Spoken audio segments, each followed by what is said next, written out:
பத்திரிகை நண்பர்கள், தொலைக்காட்சி நண்பர்களுக்கு என்னுடைய இதயபூர்வமான வாழ்த்துக்களையும் நான் முதலே தெரிவித்துக் கொள்கிறேன். 2 நாட்களாக நீங்கள் படும் பாடுகள், எவ்வளவு கஷ்டத்தோடு உங்கள் பயணங்களை மேற்கொண்டிருக்கிறீர்கள் என்பதை நான் கண்கூடாக பார்த்தேன். எவ்வளவு இடர்பாடுகளுக்கு இடையில் என்னை பின்தொடர்ந்து வருவது எவ்வளவு கடினம் என்பதையும் தெரிந்து என்னை பல வகையிலே துரத்தி நீங்கள் பிடித்தீர்கள் என்பது எனக்கு தெரியும். அப்படி உழைக்கக்கூடியவர் நீங்கள். உங்களுக்கு வாழ்த்து சொல்வது மட்டுமல்ல, நீங்கள் எல்லோரும் நீண்ட நாட்கள் இறைவனர்களால் எல்லா சிறப்புகளும் பெற வேண்டும் என்ற வாழ்த்துக்களை நான் முதலே தெரிவித்துக் கொள்கிறேன். தொலைக்காட்சியிலே பணியாற்றுகிற நண்பர்கள், அதேபோல பத்திரிகை நண்பர்கள், ஊடகங்கள் அனைத்துமே ஒவ்வொருவருக்கொரு போட்டி போட்டுக்கொண்டு கடுமையாக உழைத்து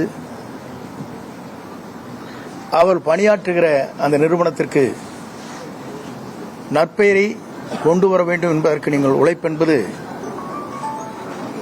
சாலச் சிறந்ததாக மட்டுமல்ல, எல்லோரும் போற்றுகின்ற அளவிற்கு உங்கள் பணிகள் அமைந்திருக்கிறது.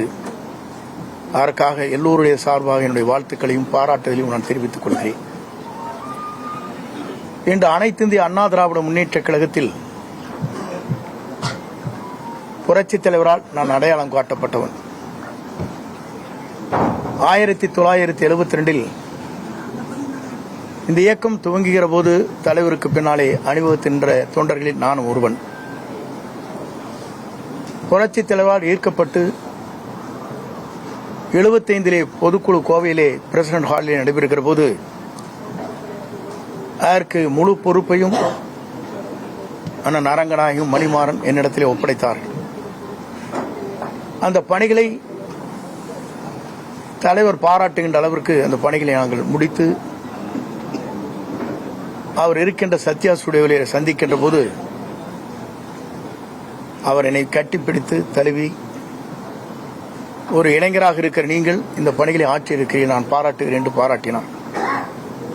அப்போதெல்லாம் எதிர்க்கட்சியை சார்ந்தவர்கள் சொன்னார்கள், இந்த கட்சி 100 நாட்கள் கூட நடக்காது, 100 நாட்களிலே 100 நாள் படம் என்று சொல்வார்களே, அதை போல மறைந்துவிடும் என்று சொன்னார். ஆனால் பேரறிஞர் அண்ணா அவர்களால் பாராட்டப்பட்டவர் புரட்சித் தலைவர்.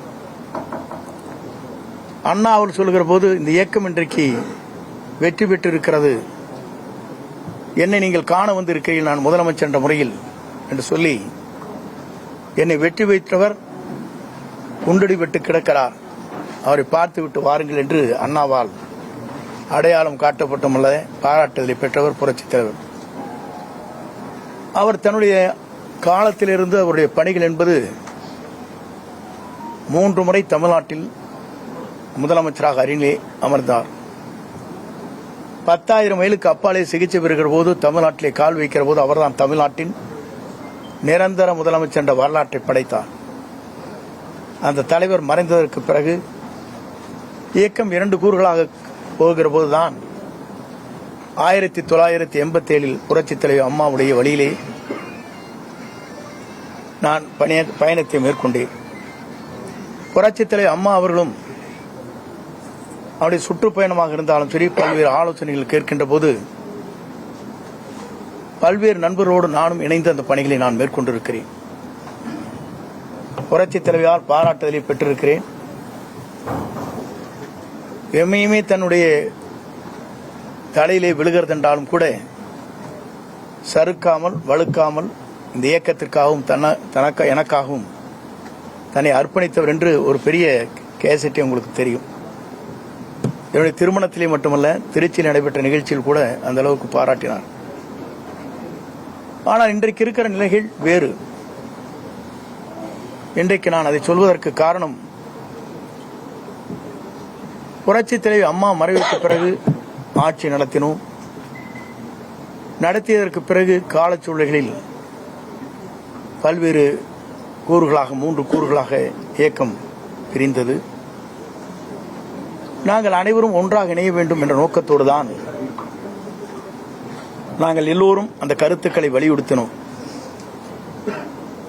ஆனால் அந்த கருத்துக்கள் பரிமாறப்பட்டதை தவிர செயல்படுத்த இயலவில்லை. ஆகவேதான்